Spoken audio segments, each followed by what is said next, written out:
Hello again, Hot Wheels fans. So we got this Knight Rider KITT concept. I think this is the first release of this concept by Hot Wheels. Someone at Mattel, I think, designed this one.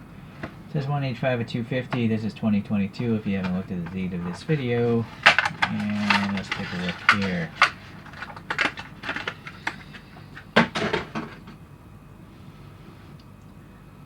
So it's not a metallic black, it's just a regular glossy black. And then, interesting, this whole door panel is plastic. And actually I can almost see the interior through it. Let me get the flashlight out. Oh, so that's probably intentional. That's pretty cool, actually. At first I'm like, Mattel's cheaping out. But that's actually pretty interesting. I like it now. So don't knock it till you try the flashlight. Okay, but then the rest of it, the whole wing back here is also that same piece of plastic. So it's interesting, that's for sure. I guess it's a way for them to save on metal. The problem with the Hot Wheels plastic is it scratches very easily, as you can see there. And then the chemicals just totally destroy it very easily as well, like alcohol and stuff like that. So it's really hard to keep it smooth. I mean, this is brand new. It's got a bunch of scratches in it, right? So it's too bad. But they have to do that for the 3-year-old children to step on it. It has to be a very durable plastic, so it kind of flexes a lot. I wouldn't be surprised if it's the same plastic as like Tupperware, you know, microwavable boxes. I think that might be PET or PETG, polypropylene maybe, PP. I don't know. We're dwelling on nothing important. So the wheels, I guess these are fine. You know, they're like DTM wheels, the disc wheels with the perimeter air vents, and they even have the little valve there. The only issue I have with the front one is it's so gappy. There's so much gap there. I almost feel like they could have maybe jammed this one into the front and had a bigger one in the back.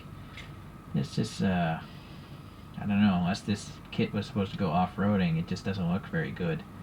It is very low to the ground, though. Let me get the tray here and see how low it rides. Yeah, that's pretty nice as far as its stance goes. I just wish the wheels were bigger. Alright, what else is going on? It's nice that it says KITT. Tampo printed, very clear. Very nice. No contaminant in the paint there. And I guess maybe the interior is red, and this plastic is carrying across from that piece of plastic. And so it's nice because you can't really scratch that red. I mean, you can scratch it, but it'll still be red. And then the base here is plastic as well. It's black. And then there's your typical legalese. And yeah, you can see that interior piece now. Some funky detailing here. A really sharp angle, like a 45-degree angle for the venting here. My diffuser. Yeah, some strakes here. And then the third brake light or something is actually down here. It's pretty interesting. The red is part back here. This is again part of that interior piece. But this red here is painted. And then this is recessed part of the base. So, what do you guys think? I think it's interesting. I mean, I guess I can see it being a KITT, you know, Knight Industries 2000. I think that's what KITT stands for. But I could also see it as just a conceptual supercar. It has very much like Lamborghini tones to it. It looks like a Countach. It also looks like the Cyan. It also looks like the Chisetta, what was that? Chisetta V16 or something, 16 cylinders. Many supercars look like this. You know, this doorstop wedge shape. Yeah. Anyways, if anyone knows who designed it, we'll try to give them credit, put it in the comments. I think they did a good job. What I'm debating now is if I'm going to 3D print some wheels. You know, it's just a concept vehicle, so I don't have any real photos of a real car to go off of.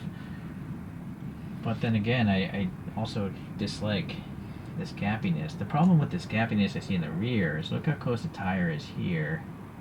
So even if I increase the tire a lot, there's still going to be a big gap. Oh, but then I can maybe drill out the hole, and since this is larger, it might maintain the well, you know what, let's just see what happens. Alright, so here we are with some wheels of my own design, and they're just 3 staggered spokes, you know, canting downwards. There's air passing, but I don't even think I put a brake system in, I can't remember. Other than that, I did nothing. And I'll tell you the inspiration for this shape. I looked at the car itself, and it's this. There's a staggered set of louvers where they slowly cant inwards more and more. So I pretty much took half of that and made it a spoke, but then I made each spoke cant inwards more as well. So it kind of creates a swept effect, of course. And then just a little red center cap to match the front and rear ends.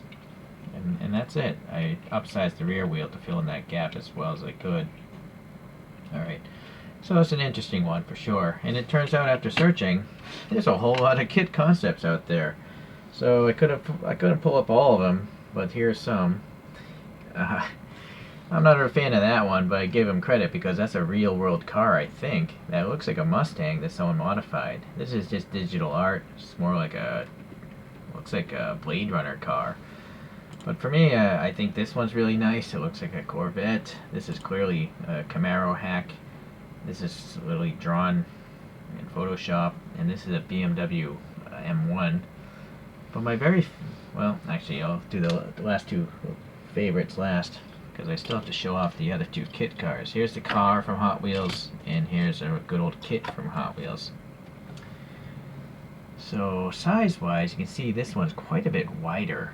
It's not, yeah, it looks like a more modern car.